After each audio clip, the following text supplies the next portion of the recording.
Paula BNK, Doc Comparato mais perfil da obra da criação ao roteiro. Neste seminário, apresentei a trajetória de Doc Comparato pela televisão brasileira, desde sua formação acadêmica até as passagens pelas emissoras Rede Globo, SBT e TV Record. Abordei a importância desse roteirista para a cultura nacional e para quem tem interesse em atuar profissionalmente na área, pois em seu livro, Da Criação ao Roteiro, ele nos dá o passo a passo do processo de criação de um roteiro para uma produção audiovisual.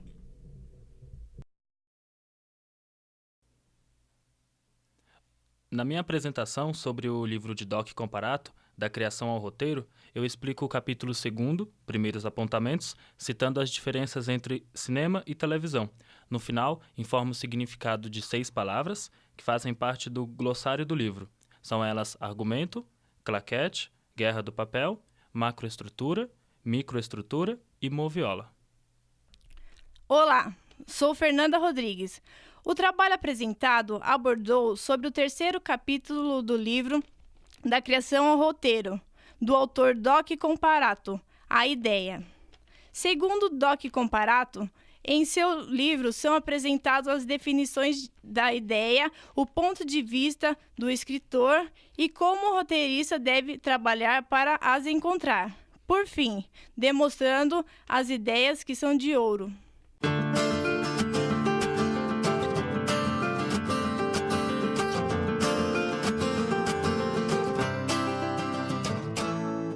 A minha apresentação resumiu-se no capítulo de Doc Comparato, quando o autor apresenta o tema o conflito.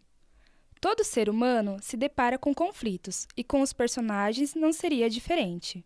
As histórias são construídas através das emoções dos seus personagens e caracterizam o conflito em homem versus homem, como são retratados em guerras, homem versus forças não humanas ou forças da natureza, como as catástrofes naturais, e homem versus ele próprio, como é representado o personagem em conflito interno, ou seja, possui problemas psicológicos e consigo mesmo. Como exemplo, apresentei 2 trechos de filmes e um trecho de uma série, sendo, para caracterizar homem versus homem, apresentei o trecho do filme Guerra ao Terror.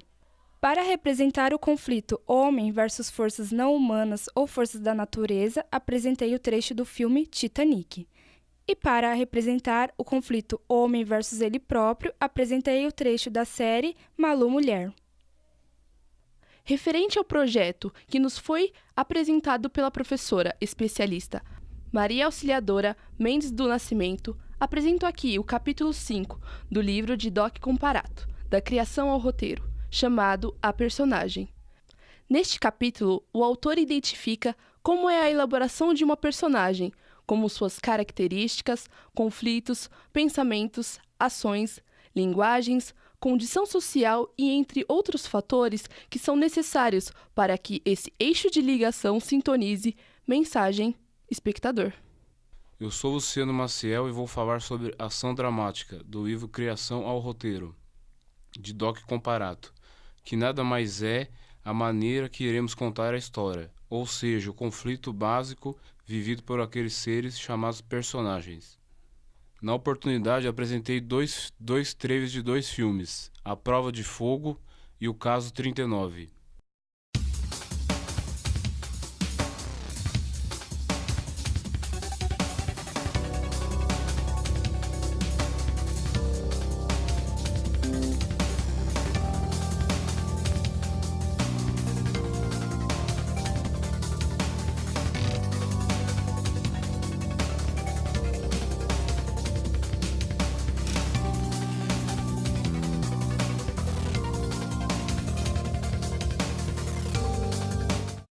Um dos primeiros passos para criar um bom roteiro é determinar o tempo dramático. É o que cita Doc Comparato. É esse o elemento que dará ritmo para a história em um determinado lapso de tempo. Terá o papel de transmitir um ideal.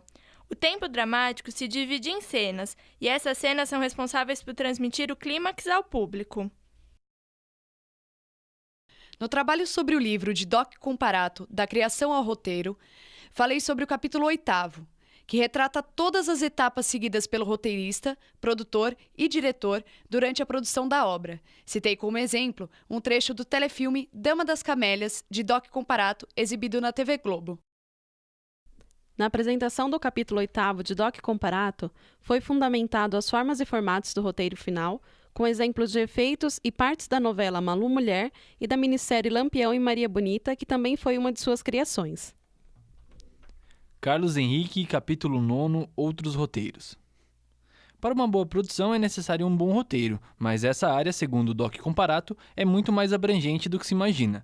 Não é só de roteiros dramáticos que vivem as produtoras, televisões e filmes, pois existem as adaptações propriamente ditas, que são usadas de livros para filmes ou peças de teatro, e outros roteiros citados no livro são os infantis, shows e musicais, programas educativos, publicidade e o clipe, documentários, fotonovela, comics e rádio, humor e esportes.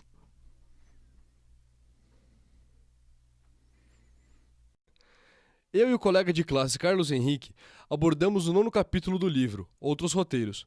No texto, explicamos as possibilidades de adaptação de um roteiro para a linguagem audiovisual e outras modalidades de roteiro, tais como espetáculos infantis, programas educativos, humorísticos, esportivos e musicais, shows, filmes publicitários, clipes, documentários, histórias em quadrinhos e rádio. Em cada uma delas, apresentamos suas especificidades e o que é necessário para sua produção.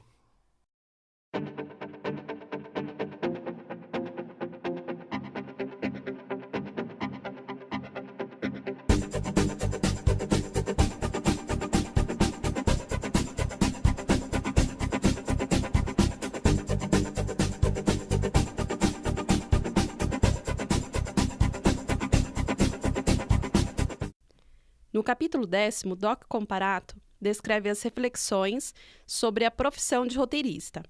Quando o autor explora o momento da criação de um roteiro, expondo seus pensamentos e momentos de sua vida como roteirista.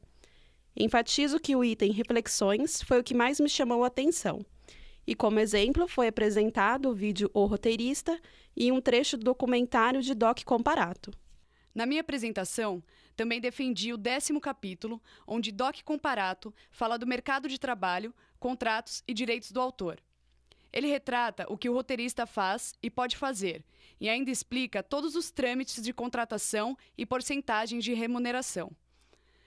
Também são exibidas as dificuldades de ingresso no campo de trabalho e a desvalorização do profissional. Na minha apresentação, observei que a remuneração do roteirista, em geral, fica aquém do esperado do mercado de trabalho no Brasil. Foi exibido um trecho do vídeo O Roteirista e um trecho do documentário de Doc Comparato. Eu sempre escrevo aqui à mão. Eu acho que a minha relação com a palavra tem que ser uma coisa assim, quase carnal. Quer dizer, eu tenho que sentir que eu estou mudando, mudo, mexo e tal. Depois, passa no computador. Ou passa na máquina, ou passa no carbono, ou passa o que quiser. Mas a primeira relação tem que ser eu, papel, lápis. Mas até infantil. Mas eu acho que é, na verdade, uma coisa de... Não tem uma explicação para isso, mas eu acho que é carnal mesmo, que é uma coisa concreta. Eu preciso estar com a palavra aqui. É impossível ter outro meio para mim. Não imagino. Não imagino.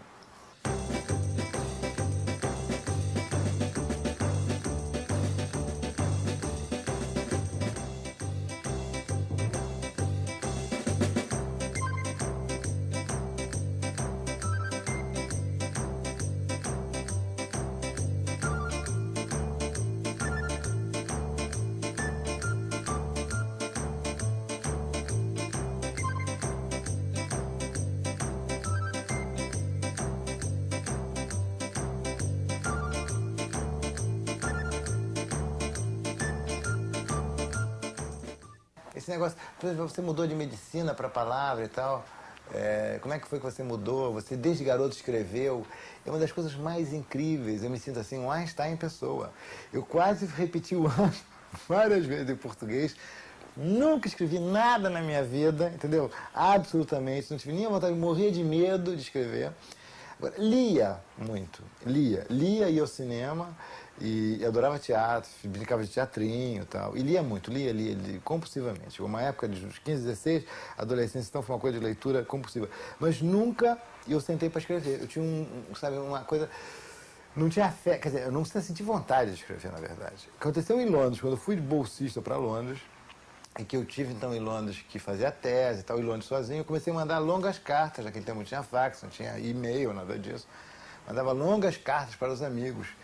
E as respostas eram sempre muito poucas, nulas, zero. As pessoas não me mandavam resposta. Então eu comecei a escrever para mim, que foi uma forma de eu me satisfazer a minha própria solidão. Porque você está num país estranho, com 20 e poucos anos, fazendo uma tese, com aqueles ingleses todos te perseguindo o tempo todo, entendeu? Você fica louco. Então eu comecei a escrever para referenciar para mim. Então, não fui eu que fui atrás da palavra, foi a palavra que foi me buscar na minha solidão, entendeu? E isso foi curioso. Eu só comecei a escrever aos 20, quase aos 30 anos. Antes eu não escrevia, quer dizer, eu escrevia muito pouco, somente cartas.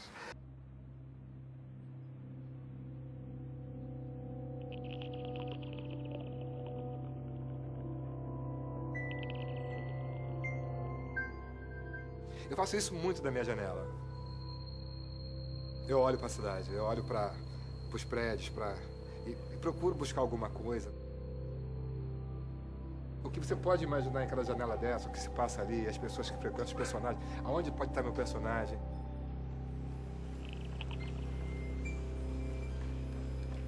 Tinha uma época que eu tinha binóculo, ficava olhando para casa dos vizinhos, né, tentando descobrir o que aquelas pessoas viviam, né, sentiam, viviam, criando histórias.